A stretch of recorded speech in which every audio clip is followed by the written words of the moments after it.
एक उम्मीद सुनहरे ख्वाबों की जो आपने देख रखे हैं अपने बच्चों के लिए, सुनहरे कल की सूरत में। उस सुनहरे कल के लिए हम संवारते हैं आपके बच्चों का मुस्तकबिल। यूनिक ग्रुप ऑफ इंस्टीट्यूशन गुज़िश्ता 33 वर्षों से दिखा रहा है रास्तों को मंजिल, उम्मीद को रोशनी, इल्म से अमल की रवायत, बच्चों के रोशन मुस्तकबिल का जामिन।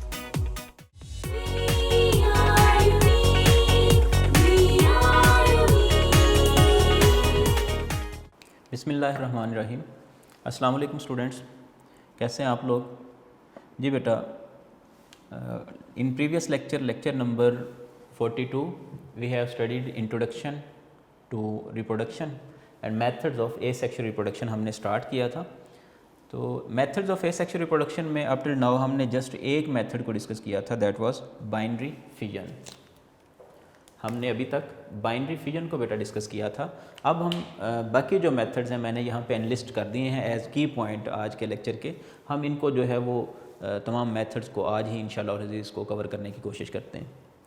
तो ये बहुत सिंपल से मेथड्स हैं, लेकिन थोड़ा सा कह लें कि समझने की ज़रूरत है। अगर आपको समझ आएगी तो इसको लिखना और याद करना जो है नहायत आसान हो जाएगा।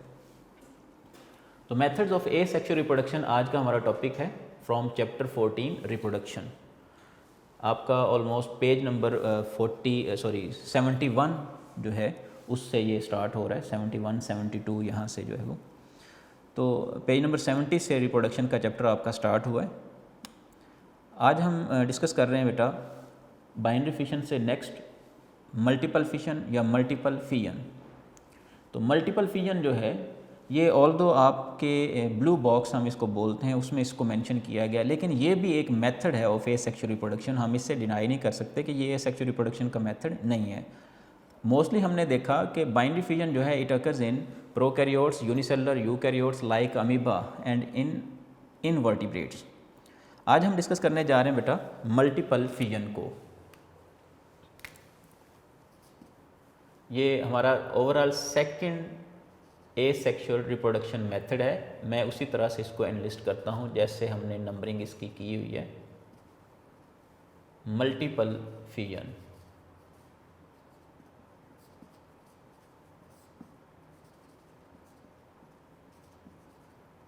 जी बेटा मल्टीपल फिजन। जैसे बाइनरी का मतलब ये था, binary fission means division into two, और multiple fission mean division into many, यानी कि मल्टीपल कॉपीज़ जो हैं वो प्रिपेयर होंगी, multiple identical cells, multiple identical organisms produce होंगे। ये एक शॉर्ट सा कह लें कि एक टॉपिक दिया हुआ है आपके बुक में ब्लू बॉक्स के तौर पर। मल्टीपल फिजन जो है it also occurs in amoeba.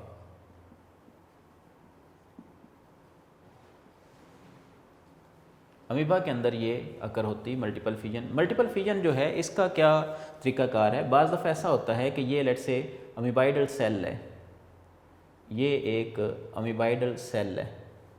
बाज़ दफ़ा ऐसा होता है कि अमीबाइडल सेल जो है इसके गिर्द बेटा डेवलप हो जाती है एक सीस्ट, एक हार्ड वॉल डेवलप हो जाती है इस तरह से।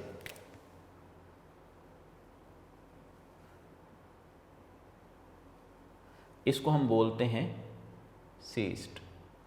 तो इसके गिर्द सीस्ट डेवलप हो जाती है। ये कब डेवलप होती है? इन अनफेवरेबल कंडीशंस फॉर अमीबा।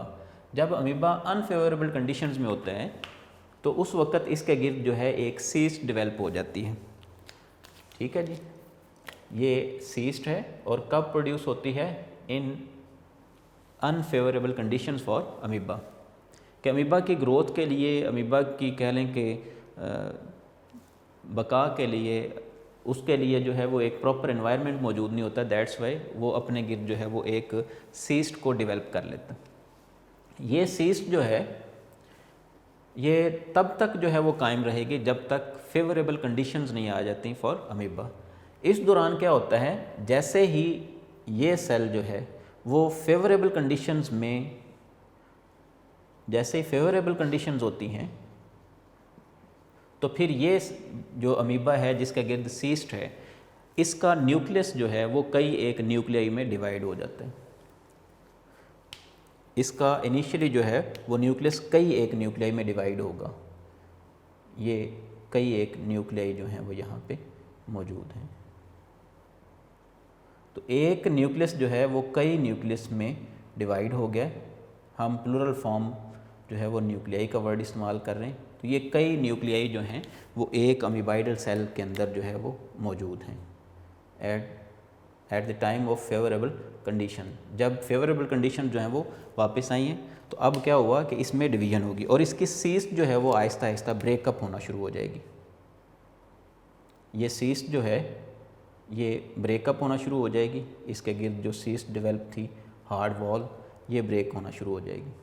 और इसी तरह से फिर क्या होगा, ये न्यूक्लियाई जो हैं ये अपने गिर्द साइटोप्लाज्म थोड़ा थोड़ा जो है उसको जो है वो अपने साथ जो है वो अटैच करेंगे और एक नए सेल के तौर पर, एक नए ऑर्गेनिज्म के तौर पर जो है यहाँ से रिलीज़ होंगे फ्रॉम सीस्ट। तो इसमें क्या होगा, असल में ये डिवीजन इस तरह से होगी कि हर एक न्यूक्लियस जो है वो अपने गिर्द एक ख़ास क्वांटिटी ऑफ साइटोप्लाज्म जो है उसको इस तरह से अपने गिर्द जो है वो जमा कर लेगा। अब ये जो हैं ये सेल्स यहाँ से रिलीज़ होंगे फ्रॉम सीस्ट। तो ये कह लें ये एक अमीबा बन गया, ये दूसरा अमीबाइडल सेल है, ये तीसरा अमीबाइडल सेल है। तो इस तरह से यहाँ से ये सेल्स जो हैं बेटा ये रिलीज़ होंगे विद सेपरेट न्यूक्लियाई। तो ये जो डिस्क्रीट न्यूक्लियस बने थे, डिस्क्रीट पार्टिकल्स ऑफ न्यूक्लियस जो हैं या कह लें न्यूक्लियाई जो थे, अब वो न्यूक्लियाई जो हैं वो यहाँ से आहिस्ता आहिस्ता जो हैं ये इस फॉर्म में आके विद साइटोप्लाज्म वो आहिस्ता आहिस्ता यहाँ से रिलीज़ हो रहे हैं। क्योंकि यहाँ पे क्या हो रहा है कि एक जो सेल है वो डिवाइड हो गया है into many cells, that's why हम इसको क्या बोल रहे हैं, multiple fission. So multiple fission में एक सेल जो है, एक ऑर्गेनिज्म जो है वो कई एक ऑर्गेनिज्म में डिवाइड हो जाता है, इसको हम बोलते हैं मल्टीपल फिजन। नेक्स्ट है हमारे पास मल्टीपल फिजन के बाद हम बात कर रहे हैं फ्रेगमेंटेशन की। तो थर्ड ओवरऑल और आज का हमारा सेकंड जो मेथड है of asexual reproduction that is fragmentation.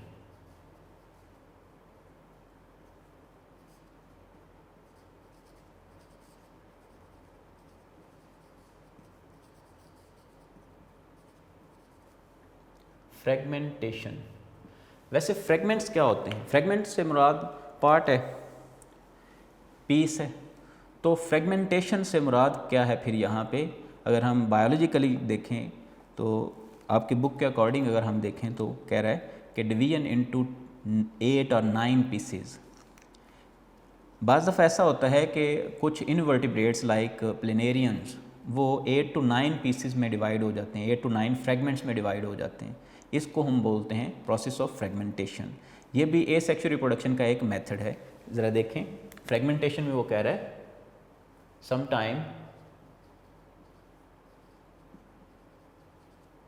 sometimes planarians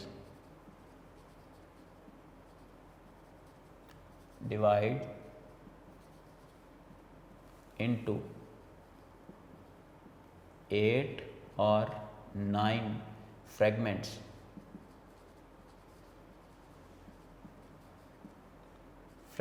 or pieces, fragments or pieces. This process is known as fragmentation. यहाँ पे इस बात पे गौर करना है आपने, 8 और 9 उसने कहा है, 8 और 9 पीसेस में जो है वो प्लेनेरियंस डिवाइड हो जाते हैं। फॉर एग्जांपल ये एक प्लेनेरियन है,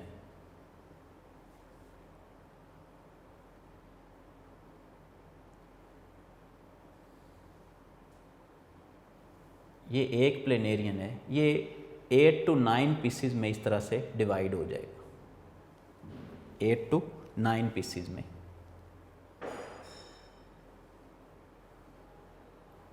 तो हर एक जो पीस है, हर एक जो फ्रेगमेंट है, मैंने यहाँ पे ये शो कर दिए। लेट्स से ये हमारे पास 7, चलें इसको 8 कर लेते हैं, ये 8 पीसेस हो गए। अब ये 8 पीसेस में डिवाइड हो गया है। तो 8 पीसेस में डिवीजन के बाद क्या होगा, हर एक पीस, जैसे कि हमने बाइनरी फ्यूजन में देखा, तो इनमें से हर एक फ्रेगमेंट जो है वो एक न्यू इंडिविजुअल बनाने की कैपेबिलिटी रखता है। तो इनसे जो है वो 8 और 9 न्यू इंडिविजुअल जो है प्रोड्यूस हो जाएंगे। इस टाइप की डिवीजन को हम बोलेंगे फ्रेगमेंटेशन। और ये फ्रेगमेंटेशन क्या है, एक मेथड है ऑफ एसेक्सुअल रिप्रोडक्शन। तो फ्रेगमेंटेशन में क्या हो रहा है कि बाज़ दफ़ा प्लेनेरियन जो है वो 8 to 9 फ्रेगमेंट्स में 8 to 9 पीसेस में डिवाइड हो जाते हैं।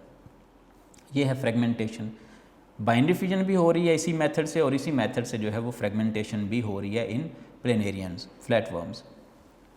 अब एक ज़रा यहाँ पे इंटरेस्टिंग फैक्ट ये है कि हालिया रिसर्च के मुताबिक ये 279, अगर 279 पीसीज में भी कन्वर्ट कर दिया जाए एक प्लेनेरियन को, तो उनमें से हर एक पीस जो है, हर एक फ्रेगमेंट जो है वो कैपेबल है टू जनरेट न्यू इंडिविजुअल। यहाँ तो नेचुरली आपने देखा है कि 8 to 9 पीसेज, लेकिन अगर हम प्लेनेरियन को डिवाइड कर दें इनटू 279, ये 279 का क्या चक्कर है, असल में ये है कि हम उस फैक्ट की बात करते हैं जिस पे रिसर्च हो चुकी है, जिस पे कह लें एक्सपेरिमेंटेशन हो चुकी है। तो 279 पीसेस तक जो है वो इस प्लेनेरियन को काट के जो है इसको डेवलप किया जा चुका है।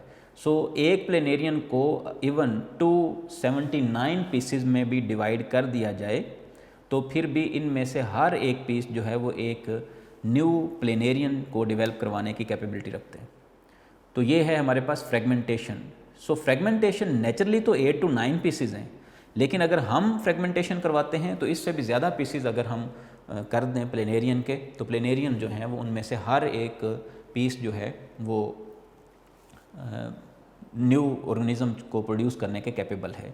सो ये एक इंटरेस्टिंग फैक्ट था, इसको ज़रा जहन में रखना है कि प्लेनेरियन जो है इनमें रीजनरेशन कैपेबिलिटी इस कदर ज़्यादा है कि अगर इसके 279 पीसेस भी कर दिए जाएं तो फिर भी ये हर एक पीस जो है वो एक नया इंडिविजुअल जो है वो प्रोड्यूस होगा। नेक्स्ट हम बेटा बात कर रहे हैं बडिंग की।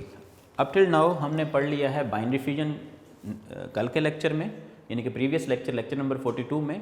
मल्टीपल फ्यूजन को हमने आज डिस्कस किया, फ्रेगमेंटेशन को हमने आज डिस्कस कर लिया। अभी हम बात करेंगे बडिंग। एक बात और मैं ऐड करता जाऊँ फ्रेगमेंटेशन में, फ्रेगमेंटेशन सिर्फ मैंने यहाँ पे प्लेनेरियन की एग्जांपल ली है, यहाँ पे प्लेनेरियंस के बजाय बेटा वर्म्स हम यूज़ कर लें तो वर्म्स जो हैं अदर देन प्लेनेरियंस भी, दूसरे वर्म्स जो हैं वो भी फ्रेगमेंटेशन के प्रोसेस के तहत जो है वो डिवाइड हो सकते हैं, उनमें भी जो है वो रिप्रोडक्शन हो सकती है बाय फ्रेगमेंटेशन। नेक्स्ट है हमारे पास बडिंग। तो जी बडिंग की तरफ चलते हैं। ये आज का हमारा थर्ड और ओवरऑल हमारा फोर्थ मेथड है of asexual reproduction, that is budding.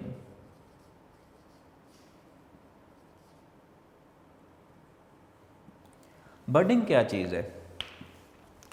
Budding आप कह सकते हैं ये एसेक्सुअल रिप्रोडक्शन का एक मेथड है जिसमें बड फॉर्मेशन होती है, जिसमें आउटग्रोथ की वजह से जो है वो रिप्रोडक्शन होती है, आउटग्रोथ फॉर्मेशन की वजह से। इसकी सबसे बेहतरीन एग्जांपल जो है वो है यीस्ट, यूनिसेलुलर फंगस है एक। तो बडिंग जो है ये होती है इन यीस्ट ख़ास तौर पर, और कुछ दूसरे प्लांट्स और एनिमल्स में भी। यीस्ट जो है फंगस, यूनिसेलुलर फंगस है। तो यीस्ट के अंदर बडिंग का प्रोसेस किस तरह से होता है?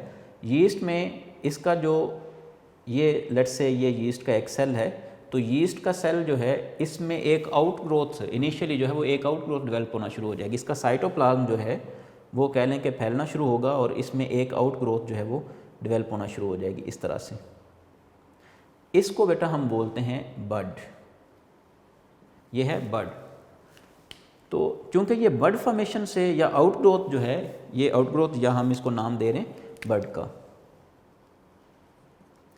इस तरह से जो ग्रोथ हो रही है, इस तरह से जो रिप्रोडक्शन हो रही है, हम इसको नाम देते हैं budding. So asexual method of asexual reproduction in which reproduction is performed by the formation of outgrowths, इसको हम बोलेंगे बडिंग। सो यीस्ट जो है बेहतरीन एग्जांपल है जिसमें बडिंग का प्रोसेस होता है। इसके अलावा हाइड्रा है, फिर कोरल्स हैं, ठीक है। तो कई एक जो हैं वो इसके अलावा एनिमल्स भी हैं जिनके अंदर जो है वो बडिंग का प्रोसेस होता है। फ़िलहाल हम इसको ज़रा शॉर्टली समझने की कोशिश करते हैं। ये इसका बेटा सारा का सारा साइटोप्लाज्म है और इसके अंदर ये जो न्यूक्लियस है, ये न्यूक्लियस जो है ये भी डिवाइड होगा। फर्स्ट स्टेप में क्या हो रहा है, साइटोप्लाज्मिक कंटेंट जो है, ये साइटोप्लाज्मिक कंटेंट जो है ये मूव करेगा इनटू आउटग्रोथ। ये जो एक बड बन गई है, ये जो एक आउटग्रोथ बन गई है, ये मूव करेगा टुवर्ड्स बड। इसके बाद नेक्स्ट स्टेप में क्या होगा, नेक्स्ट स्टेप में बेटा ये आउटग्रोथ जो है ये फर्दर एनलार्ज होगी। लेट्स से ये यीस्ट सेल है, यीस्ट सेल जो है ये आउटग्रोथ जो है वो एनलार्ज होगी और इसके साथ ही ये जो इसका न्यूक्लियस था बेटा, ये न्यूक्लियस डिवाइड हुआ। अब मैंने ये दो न्यूक्लियस शो कर दिए, ये ऑलमोस्ट इक्वल साइज़ के विद सेम जेनेटिक मटेरियल जो है ये न्यूक्लियस डेवलप हो गए। ये न्यूक्लियस जो है डॉटर न्यूक्लियस जो है मूव करेगा टुवर्ड्स आउटग्रोथ और ये अपनी जगह पे जो है वो स्टे करेगा। अब इससे पहले हमने देखा कि साइटोप्लाज्मिक कंटेंट जो है वो ऑलरेडी इसमें फिलअप हो चुका है, ठीक है। यहाँ पे भी साइटोप्लाज्मिक कंटेंट जो है वो इस सेल का वो मूव कर चुका है into daughter cell, into outgrowth, जिसको हमने नाम दिया था बड। तो ये बेटा बड जो है इसके अंदर न्यूक्लियस मूव कर जाएगा। अब इस न्यूक्लियस के पहुंचने पे क्या होगा, ये न्यूक्लियस जो है वो यहाँ पे पहुंच गया। अब आहिस्ता आहिस्ता जो है ये सेल जो है वो सेपरेट हो जाएगा, इन्वेजिनेशन होगी और ये सेल सेपरेट हो गए। अब ये जो बड है ये अब एक सेपरेट ऑर्गेनिज्म के तौर पर, सेपरेट ऑर्गेनिज्म या सेपरेट सेल हम कह सकते हैं, क्योंकि यूनिसेलुलर ऑर्गेनिज्म है ये, तो सेपरेट ऑर्गेनिज्म के तौर पर जो है वो मौजूद है। ये पेरेंट था, पेरेंट सेल या पेरेंट ऑर्गेनिज्म था और इससे एक सेपरेट या डॉटर ऑर्गेनिज्म जो है वो प्रोड्यूस हो गया by the process of budding. तो बडिंग क्या है, बडिंग में बेटा एक आउटग्रोथ जो है वो डेवलप होती है जिसके अंदर साइटोप्लाज्म जो है वो फर्स्टली मूव करता है और फिर न्यूक्लियस डिवाइड होता है। न्यूक्लियस के डिवीजन के बाद जो है वो आइडेंटिकल न्यूक्लियस जो है वो मूव कर जाता है टुवर्ड्स आउटग्रोथ, और आउटग्रोथ जो है अब एक सेपरेट ऑर्गेनिज्म के तौर पर जो है वो सेपरेट हो जाएगी from parent organism, parent cell. बाज़ दफ़ा ऐसा भी होता है, ये जैसे कि एक आउटग्रोथ हमने शो की, तो यीस्ट के सेल में बाज़ दफ़ा जो है वो एट द सेम टाइम एक से ज़्यादा आउटग्रोथ भी जो है वो मौजूद हो सकती हैं। जैसे कि आप यहाँ पे अगर शो कर दें तो एक से ज़्यादा आउटग्रोथ जो हैं वो मौजूद हो सकती हैं, ठीक है जी। इसी तरह से एक से ज़्यादा आउटग्रोथ जो हैं वो सेम टाइम पे जो है वो मौजूद हो सकती हैं। अच्छा, नेक्स्ट हम बात करते हैं, ये एक केस था हमारे पास यीस्ट के हवाले से, ये हमारे पास एक केस था यीस्ट के हवाले से। अब हम नेक्स्ट केस की बात करते हैं, budding in hydra. Budding in hydra. बहुत सारे बच्चे जो हैं, बहुत सारे स्टूडेंट्स हाइड्रा के नाम और हाइड्रा का जो स्ट्रक्चर दिया गया है आपकी बुक में, इससे बहुत ज़्यादा कंफ्यूज हो जाते हैं कि हाइड्रा शायद एक प्लांट का नाम है। हाइड्रा एक एनिमल है, हाइड्रा एक एनिमल है, ये पहले नंबर पे याद रखना है। ये सिंपलेस्ट कह लें कि एनिमल है हाइड्रा। ये फाइलम निडेरिया है, हम इसको बोलते हैं निडेरियन।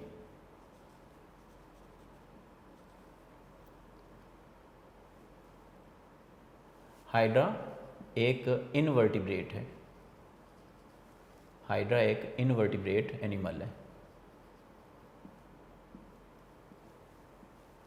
ठीक है जी। अब हाइड्रा का जो स्ट्रक्चर आपकी बुक में बनाया गया है वो प्लांट के जैसा बनाया गया है। तो हाइड्रा में किस तरह से बडिंग होती है, हाइड्रा का अगर हम एक्चुअल स्ट्रक्चर जो है वो ड्रॉ करें तो हाइड्रा जो है वो कुछ इस तरह से इसका स्ट्रक्चर होता है।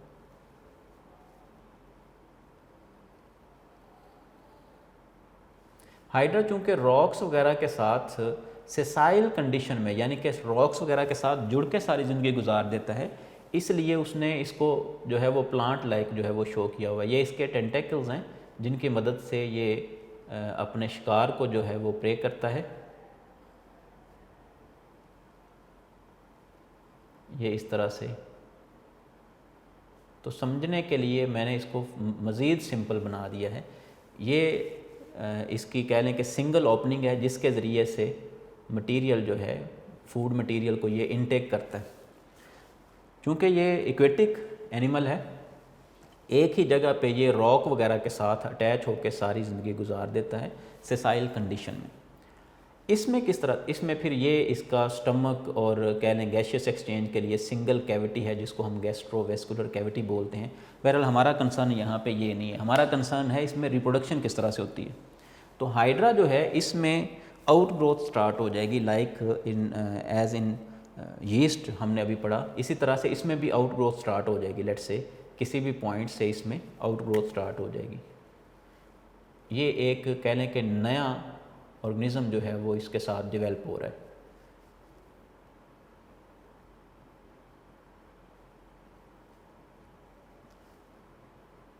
ये एक नया ऑर्गेनिज्म प्रोड्यूस हो रहा है। ये एक बर्ड है, फ़िलहाल हम इसको एक बर्ड बोल सकते हैं। लेटर ऑन क्या होगा, ये बर्ड जो है इसी तरह से डेवलप होने के बाद जिस तरह से इसमें हुआ, ये यूनिसेलुलर था, जबकि हाइड्रा जो है वो यूनिसेलुलर नहीं है, सिंपल मल्टीसेलुलर ऑर्गेनिज्म हम बोलते हैं इसको। अब ये हाइड्रा की जो बर्ड है ये इस तरह से यहाँ से सेपरेट होगी और फिर करीब ही किसी रॉक वगैरह के साथ ये बर्ड जो है, जो कि पहले बर्ड हम कह रहे थे, अब दोबारा से फिर ये इसी तरह से एक नया हाइड्रा जो है उसको जन्म देगा।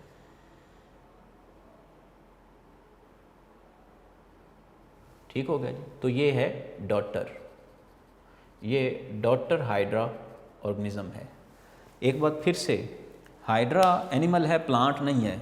अक्सर स्टूडेंट्स इसको प्लांट कंसीडर करते हैं, तो हाइड्रा एक एनिमल है। हाइड्रा के बारे में आप लोगों ने 9th में भी पढ़ा है। ठीक हो गया जी। तो जी एक टाइप की ये हो गई बडिंग।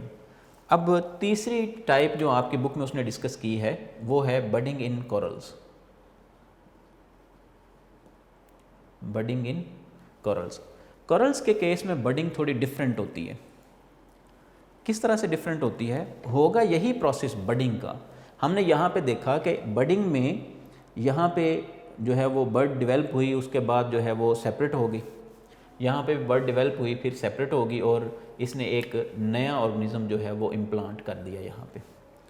कोरल्स में केस जो है वो डिफरेंट है।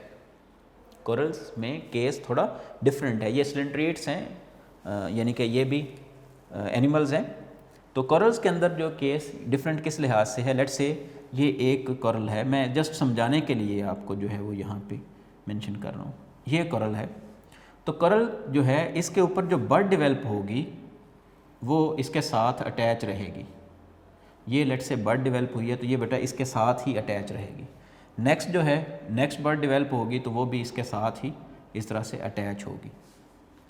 आप ये कह लें कि ये पेरेंट था, पेरेंट ऑर्गेनिज्म, ये कह लें इसके बाद ए और ये बी जनरेशन। तो इसी तरह से बर्ड्स जो हैं वो साथ अटैच रहेंगी। Unlike in yeast and hydra, corals में बर्ड्स जो हैं वो अटैच रहेंगी टू द पेरेंट ऑर्गेनिज्म, यानी कि ये सेपरेट नहीं होंगी। यही वजह है कि कोरल्स जो हैं इनमें बडिंग की वजह से बड़ी बड़ी रॉक्स बन जाती हैं जिनको हम कोरल रीफ्स बोलते हैं। कोरल रीफ्स बोलते हैं। कोरल रीफ्स के बनने की असल वजह भी यही है कि जो पेरेंट्स हैं वो आहिस्ता आहिस्ता जो हैं वो मरते जाते हैं, क्योंकि इनका जो स्केलेटन है वो कैल्शियम कार्बोनेट पर मुश्तमिल होता है, यानी कि मेनली कैल्शियम पर।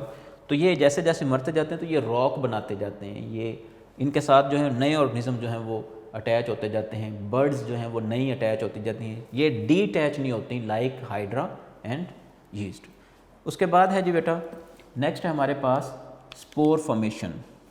ओवरऑल 5th और आज के लेक्चर का हमारा 4th पार्ट है स्पोर फॉर्मेशन। ये स्पोर फॉर्मेशन क्या चीज़ है बेटा, इसको डिस्कस करते हैं। 5th spore formation.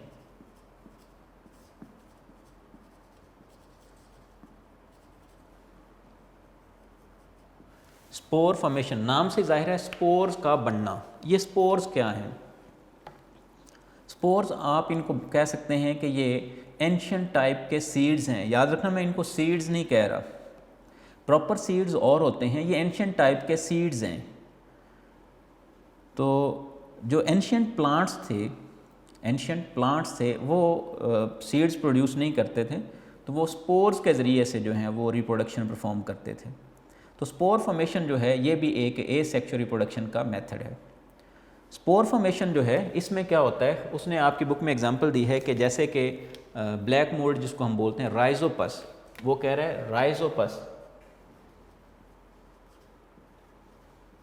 और इस जैसे ऑर्गेनिज्म जो हैं अडल्ट फॉर्म में जब आते हैं, यानी कि जब वो पहुंचते हैं अडल्ट एज को, तब उनमें क्या होता है, लेट्स से ये राइजोपस है, राइजोपस ये एक फंगस है, इसके इस तरह से हाइफी डेवलप होते हैं। इन हाइफी के सेल्स जो हैं, बॉडी सेल्स जो हैं, ये हाइफी है।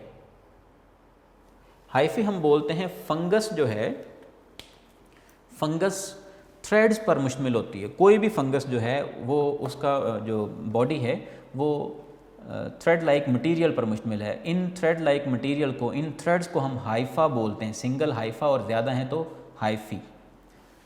तो ये हाइफी जो हैं ये इस तरह से हाइफी मौजूद है, इसको मैं बोल रहा हूँ हाइफा। ये एक कह लें थ्रेड है। हम ओवरऑल जो बॉडी होती है फंगस की, राइजोपस क्या है, ये एक फंगस है, तो फंगस की ओवरऑल बॉडी को हम माइसीलियम बोलते हैं, माइसीलियम। बहरहाल इससे हमारा कंसर्न नहीं, फिलहाल हम ये समझना चाह रहे हैं कि जो फंगस की बॉडी है ये इसके सारे बॉडी सेल्स हैं, ये इसके अंदर जो हैं वो सेल्स मौजूद हैं, ये सारे के सारे सेल्स हैं। ये सेल्स बेटा जब ये मैच्योर एज को पहुंचता है फंगस, तो मैच्योर एज पे जाके फंगस के बॉडी सेल्स जो हैं उनमें मॉडिफिकेशन होती है और वो एक स्ट्रक्चर बनाना शुरू कर देते हैं। आहिस्ता आहिस्ता इनमें मॉडिफिकेशन होती है और ये स्ट्रक्चर बनाना शुरू कर देते हैं, स्वोलन स्ट्रक्चर।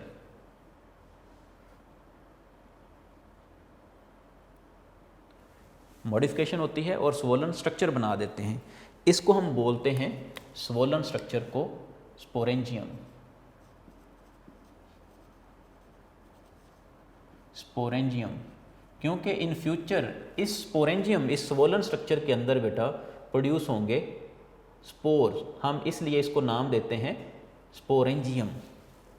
स्पोरेंजियम हम बोलते हैं। So asexual reproduction through spore formation भी होती है, लाइक इन राइजोपस। राइजोपस में क्या होता है, एट मैच्योर एज और वी कैन से कि राइजोपस जब मैच्योर होती है तो उसके बॉडी सेल जो हैं उनमें मॉडिफिकेशन होती है और वो स्वोलन स्ट्रक्चर बना देते हैं, जिसको हम नाम देते हैं स्पोरेंजियम। सिंगल स्पोरेंजियम ज़्यादा है तो स्पोरेंजिया। अब इसके अंदर मौजूद एक सिंगल सेल जो है, लेट्स से ये एक सिंगल सेल है, वो कह रहा है ये सेवरल टाइम डिवाइड होगा, सेवरल टाइम डिवाइड होगा और ये फिल अप कर देगा इस स्पोरेंजियम को। इसके अंदर ये बेशुमार सेल्स जो हैं वो प्रोड्यूस हो जाएंगे।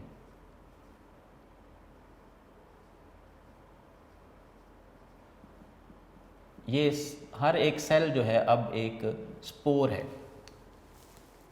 ठीक है जी।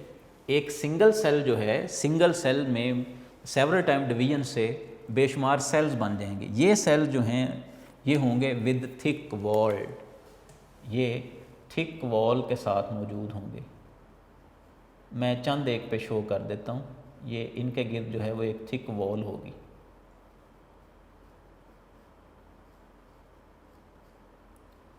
चलें सबको ही शो कर देते हैं। इनके गिर्द बेटा एक थिक वॉल होगी, ठीक है जी। थिक वॉल्ड सेल्स जो हैं अब ये स्पोर बन गए हैं, इनको हम बोलेंगे स्पोर। ये सारे के सारे क्या हैं, स्पोर्स हैं। अब जब स्टेज आएगी, राइपनिंग स्टेज आएगी, स्पोरेंजियम जब पक जाएगा तो फिर ये बर्स्ट हो जाएगा और इसमें से स्पोर्स जो हैं, इसमें से स्पोर्स गिरेंगे और एयर के साथ, चूँकि ये लाइटर इन वेट हैं, तो फिर ये हवा के साथ जो है वो डिफरेंट जगहों पे जाके गिर जाएंगे। ये स्पोर जो है जहाँ पे इनको फेवरेबल कंडीशन मिलेंगी वहाँ पे जाके ये गिर जाएंगे और ग्रो कर जाएंगे इनटू न्यू राइजोपस। इसको हम बोलते हैं स्पोर फॉर्मेशन। सो स्पोर फॉर्मेशन क्या है? ये भी असल में ड्यू टू सेल डिवीजन है, माइटोसिस आप कह सकते हैं। तो इनमें भी सेवरल टाइम माइटोसिस होती है एक सिंगल सेल में। पहले नंबर पे तो वो स्वोलन स्ट्रक्चर बनता है, ठीक है, वो मॉडिफिकेशन होती है इन बॉडी सेल्स और एक सिंगल स्ट्रक्चर बनना शुरू हो जाता है। असल में ये स्वेल ही इस वजह से करता है, ये फूल ही इसी वजह से जाता है क्योंकि इसके अंदर जो है वो आहिस्ता आहिस्ता ऐड होते जा रहे हैं न्यू सेल्स। और वो न्यू सेल्स कैसे आते हैं? स्पोर मदर सेल से। मैं टर्म इस्तेमाल कर रहा हूँ स्पोर मदर सेल। तो स्पोर मदर सेल जो है ये इनिशियल सेल था जो कि सेवरल टाइम डिवाइड हुआ है, हम इसको बोल रहे हैं स्पोर मदर सेल। तो स्पोर मदर सेल जो है बेटा ये सेवरल टाइम डिवाइड होके इसने कई एक सेल्स बना दिए जिनके गिर्द जो है साइटोप्लाज्म है, और साइटोप्लाज्म के गिर्द जो है वो थिक वॉल मौजूद है, ठीक है जी, कवरिंग मौजूद है जैसे सीड के ऊपर मौजूद होती है, लेकिन इतनी टफ नहीं होती जितनी सीड पे होती है, बहरहाल एक कवरिंग मौजूद है जिसको हम बोलते हैं थिक वॉल। तो थिक वॉल जो है इन सेल्स को प्रोटेक्शन प्रोवाइड करती है। अब ये सेल्स जो हैं अब इनको हम बोलेंगे स्पोर। स्पोर जब राइपनिंग ऑफ द स्पोरेंजियम पे, जब स्पोरेंजियम बर्स्ट होगा, पक जाएगा, तो ये बर्स्ट होगा और आहिस्ता आहिस्ता स्पोर्स जो हैं इसको लीव करते जाएंगे। स्पोर्स जो हैं वो जहाँ जहाँ पे गिरेंगे फेवरेबल कंडीशन हासिल करेंगे, वहाँ वहाँ पे नए जो है वो कह लें नई बॉडीज़ जो हैं वो प्रोड्यूस होंगे, नए ऑर्गेनिजम्स प्रोड्यूस होंगे लाइक राइजोपस। एक बात और, ये था spore formation, simple spore formation. एक और टर्म यहाँ पे यूज़ हुई है एंडोस्पोर फॉर्मेशन। एंडोस्पोर,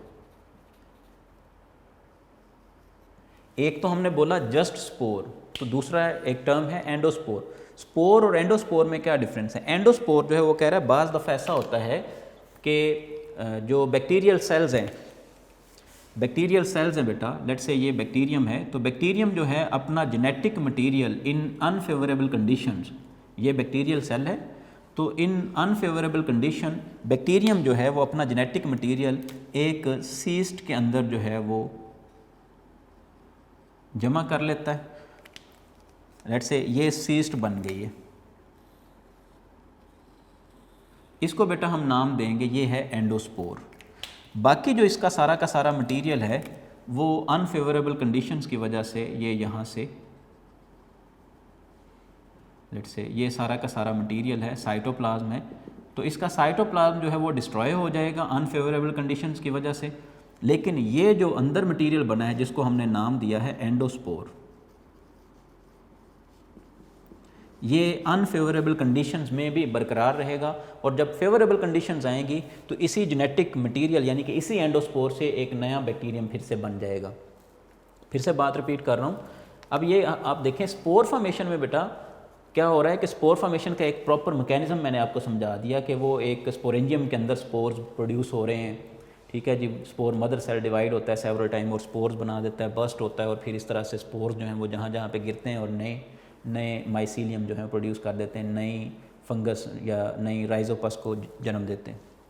जबकि बैक्टीरियल सेल्स की अगर हम बात करें तो कुछ बैक्टीरियम लाइक क्लोस्ट्रीडियम और इसी तरह से कुछ बेसिलस स्पीशीज़ हैं, ठीक है। तो इन बैक्टीरियम, मैंने ये बेसिलस बैक्टीरियम जो है वो ड्रॉ किया है। तो बेसिलस बैक्टीरिया जो हैं इनके अंदर बाज़ दफ़ा अनफेवरेबल कंडीशंस की वजह से, जैसे कि आप कह लें कि आप पानी को बॉयल कर रहे हैं और ये बैक्टीरियम पानी के अंदर मौजूद है, तो इस बैक्टीरियम के लिए तो ये अनफेवरेबल कंडीशन है। इन अनफेवरेबल कंडीशन बैक्टीरियम जो है वो क्या करेगा, अपना सारा का सारा मटेरियल जो है वो एक स्पोर में बंद कर लेगा, यानी कि एक स्पोर बना देगा, और इसका सारा बाकी का जो वजूद है वो ख़त्म हो जाएगा, सिर्फ स्पोर बाकी रहेगा। जब फेवरेबल कंडीशंस आएंगी यानी कि अनफेवरेबल कंडीशंस ओवरकम होंगी, ख़त्म होंगी, तो फेवरेबल कंडीशंस में यही एंडोस्पोर जो है ये ग्रो करेगा और फिर से बना देगा एक नया ऑर्गेनिज्म। तो आपको ये पूछा जा सकता है what is the difference between spore and endospore. तो स्पोर आप ये बताएंगे, स्पोर जो है ये स्पोरेंजियम में बनते हैं, स्पोरेंजियम पे बनते हैं, और ये मोस्टली जो है वो आपकी बुक के अकॉर्डिंग अगर हम देखें तो ये फंगस वगैरह में जो है प्रोड्यूस हो रहे हैं। जबकि बैक्टीरिया में एक स्पोर बनता है because it produces inside bacterial cell, तो दैट्स वाई हम इसको क्या बोलेंगे, it is produced inside bacterial cell, that's why हम इसको बोलेंगे एंडोस्पोर। इनसाइड की बात हो रही है तो इसलिए एंडोस्पोर बोलेंगे। जी बेटा, ये हमारा 5th जो है वो कह लें कि एसेक्सुअल रिप्रोडक्शन का मेथड है। लास्ट हमारा मेथड है पार्थिनोजेनेसिस। लास्ट मेथड है एसेक्सुअल रिप्रोडक्शन का पार्थिनोजेनेसिस। तो पार्थिनोजेनेसिस क्या चीज़ है इसकी ज़रा हम बात कर लें, इसको हम इधर ही डिस्कस करते हैं। ये हमारा 6th मेथड आज का एसेक्सुअल रिप्रोडक्शन का पार्थिनोजेनेसिस। बेटा पार्थिनोजेनेसिस जो है ये क्या चीज़ है? पार्थिनोजेनेसिस हम बोलते हैं एसेक्सुअल रिप्रोडक्शन का ये एक कह लें कि मॉडिफाइड मेथड है। इसमें क्या होता है कि कुछ सेल्स जो हैं, कुछ सेक्स सेल जो हैं वो अनफर्टिलाइज्ड रह जाते हैं। पार्थिनोजेनेसिस फिर इसका मतलब ये है कि ये ऐसे ऑर्गेनिज्म में पार्थिनोजेनेसिस का प्रोसेस होता है जिनमें सेक्स सेल्स यानी कि गैमीट्स प्रोड्यूस होते हैं। इसमें क्या होता है कि अनफर्टिलाइज्ड एग जो है, अनफर्टिलाइज्ड एग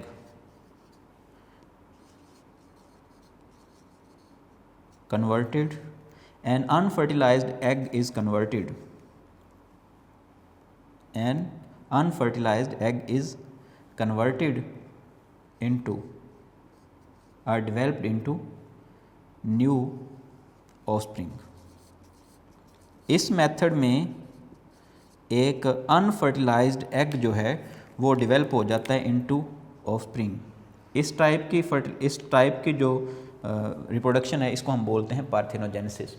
ये भी मेथड जो है वो एसेक्सुअल रिप्रोडक्शन का है, इसमें किसी किस्म की फर्टिलाइजेशन नहीं हो रही। यही तो हम लिख रहे हैं, अनफर्टिलाइज्ड एग जो है वो डेवलप हो जाता है इनटू, कन्वर्ट हो जाता है इनटू न्यू ऑफस्प्रिंग। इस टाइप की जो फर्टिलाइजेशन है ये होती है for example in frogs, fishes and बीज एट्सेट्रा एट्सेट्रा। यहाँ पे वो क्या है, उसने बीज की एग्जांपल दी है। तो हनी बीज जो हैं इनमें जो फीमेल बी है, फीमेल या क्वीन बी जो है वो एग लेइंग का प्रोसेस परफॉर्म करती है। लेट्स से ये उसने एग्स ले किए हैं, फीमेल हनी बी ने ये बेटा एग्स ले किए हैं। ये सारे के सारे एग्स जो हैं ये फर्टिलाइज नहीं होंगे। मेल बीज जो हैं वो स्प्रे करेंगे स्पर्म का, तो स्पर्म का स्प्रे करने पे क्या होगा, बहुत कम जो एग्स हैं वो फर्टिलाइज होंगे। लेट्स से ये इन सेल्स में से ये फ्यू सेल्स जो हैं ये फर्टिलाइज हो गए, बाकी सेल्स जो हैं वो फर्टिलाइज नहीं हुए। जो बेटा फर्टिलाइज हो जाएंगे, जो एग्स फर्टिलाइज हो गए हैं, इनसे बनेगी फीमेल बीज बनेगी, और जो अनफर्टिलाइज रह गए हैं इनसे मेल बीज बनेगी, ड्रोन्स, इनसे ड्रोन्स बनेंगे, मेल बीज। ठीक है जी। तो जो फर्टिलाइज हो गए उनसे फीमेल बीज बनेंगे। एक तो ये बात आपने याद रखनी है। अब फीमेल बीज का प्रोड्यूस होना फीमेल सेक्सुअल रिप्रोडक्शन के तहत प्रोड्यूस हो रही हैं, जबकि जो सेल्स, जो एग्स फर्टिलाइज नहीं हुए वो मेल बीज बना रहे हैं, और मेल का प्रोड्यूस होना इन हनी बीज ये एसेक्सुअल रिप्रोडक्शन है, और इस टाइप की रिप्रोडक्शन को हम बोलते हैं पार्थिनोजेनेसिस। सो पार्थिनोजेनेसिस क्या है? It is asexual reproduction method in which N unfertilized egg is developed into a complete organism, a new individual. ठीक होगा जी। ये है हमारे पास पार्थिनोजेनेसिस। आज बेटा हमने कंप्लीट किया किसको? मेथड्स ऑफ एसेक्सुअल रिप्रोडक्शन को। बाइनरी फिजन पढ़ा, मल्टीपल फिजन पढ़ा, फ्रेगमेंटेशन, बडिंग, स्पोर फॉर्मेशन और पार्थिनोजेनेसिस। पार्थिनोजेनेसिस जो है इसको ज़रा बहुत अच्छे तरीके से आपने याद रखना है। पार्थिनोजेनेसिस ये जो है ये एनिमल्स में अकर हो रहा है। एक हम नेक्स्ट भी मेथड पढ़ेंगे जाके, पार्थिनोकार्पी, वो भी इसी टाइप का मेथड है लेकिन इट अकर्स इन प्लांट्स। बहरहाल पार्थिनोजेनेसिस क्या है? कन्वर्जन है, डेवलपमेंट है of an unfertilized egg into an organism into an offspring. तो किसी ऑर्गेनिज्म का अनफर्टिलाइज एग से प्रोड्यूस होना ये पार्थिनोजेनेसिस है। आई होप सो कि सारे मेथड्स आपको समझ आ गए होंगे बेटा। इसी तरतीब से आपने बहुत अच्छे तरीके से प्रिपेयर करना है विद डायग्राम्स। आपने बहुत अच्छे से प्रिपेयर करना है। इंशाल्लाह अज़ीज़ बेटा नेक्स्ट लेक्चर नंबर 44 जो है उसके साथ हाज़िर होऊंगा। तब तक के लिए अपना ख्याल रखिएगा। अल्लाह हाफ़िज़।